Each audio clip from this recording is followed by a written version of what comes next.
Start हो गया। Class 9 में हम लोग वृत्त में ही हैं, ज्योमेट्री में बात हम लोग कर रहे हैं।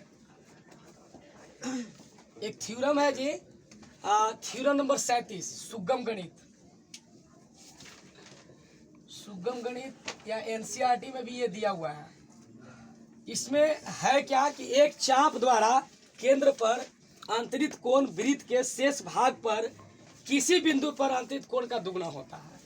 मैटर ऐसे समझना है कि मान लिया कि कोई एक वृत्त है और अगर एक चाप है ये भी, इसके द्वारा कोई ओ पर अगर यहाँ पर केंद्र पर कोई कोण बन रहा है और ठीक इसके अलावा किसी वृत्त के माने दूसरे भाग में, शेष भाग में वृत्त पे किसी भी जगह पर अगर कोण बनता है तो यहाँ वाला जो कोण, जैसे आप वो यहाँ लिख रहे हो ना, तो यहाँ वाला जो कोण है वो इस कोण का दुगना होता है। मतलब अगर ये 20 डिग्री है तो ये कितना हो जाएगा, 40 डिग्री हो जाएगा। समझ रहा है? यही आपको पूरा लिखल समझ में नहीं आता, एक बार समझ लो। एक चाप द्वारा, मतलब एक ए बी क्या है, एक चाप है। चाप का मतलब कुछ वृत्त का भाग, परिधि का भाग, समझ रहा है? तो ये चाप द्वारा बोल रहा है कि केंद्र पर जो अंतरित कर रहे हैं आप कोण, दिख रहे हैं ना, वो भी वो उसके अलावा शेष भाग में आप जब केंद्र बना रहे हैं वृत्त के, जैसे डी पर बना रहे हैं पूरा इस भाग में है, तो यहाँ पर जो अंतरित कोण है उस कोण का ये कोण क्या है, दुगना होता है। ये आपको दिमाग में रखनी है और इसी को हम लोग सिद्ध भी कर रहे हैं। आ रहा है बात समझ में? इसी को हम सिद्ध कर रहे हैं। अगर ये मान ली कोई पूछेगा कि अगर ये 100 डिग्री है तो ये आपको कितना डिग्री होना चाहिए, 50 डिग्री होना चाहिए। आप मैटर समझ गए हैं। अब हम लोग इसको प्रूव करने जा रहे हैं। क्या करेंगे तो 3 वृत्त देखिए, चित्र 1, चित्र 2, चित्र 3 में बनाया गया है। एक में ए बी जो है वो लघु चाप ली गई है, एक में ए बी जो है वो अर्धवृत्त लिया गया है और एक में ए बी जो है दीर्घ चाप लिया गया है। और इसके अलावा वृत्त के शेष भाग में डी बिंदु लिया गया है तीनों फिगर में।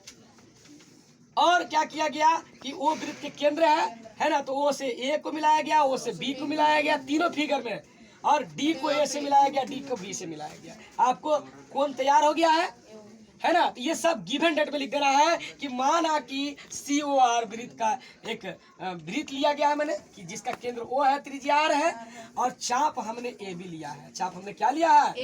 AB। चाप बोले तो ये वाला। और सब कुछ वैसे ही लिख देंगे भाई कि क्या करेंगे कि 3 चित्र में लिया, एक लघु लिया, एक अर्धवृत्त लिया और एक दीर्घ चाप लिया।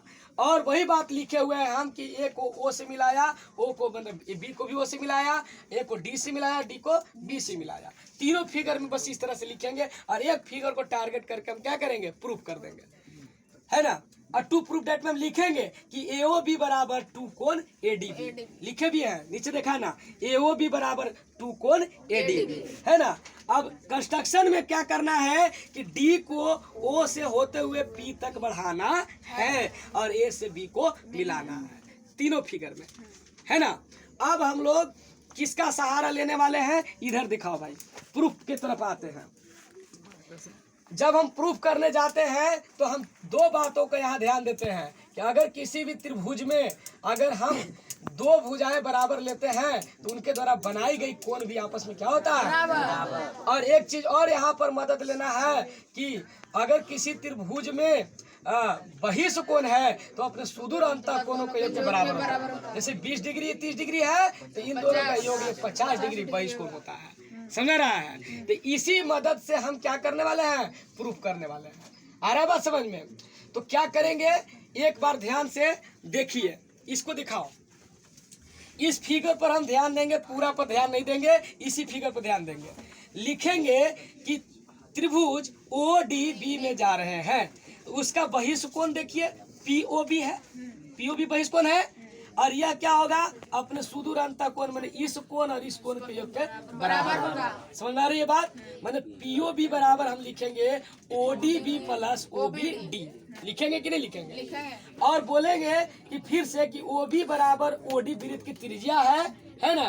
तो दोनों क्या है, त्रिज्या जब बराबर होती है तो इसकी कोण भी आपस में बराबर होते हैं। तो इसका नाम OBD न लिख करके इसका नाम फिर से क्या लिख दिए, ODB। इसी को OBD न लिख करके क्या लिख दिए, ODB। तो 2 कोण ODB हो गया। तो टू कोण ODB बराबर क्या हो जाएगा POB। होगा कि नहीं होगा।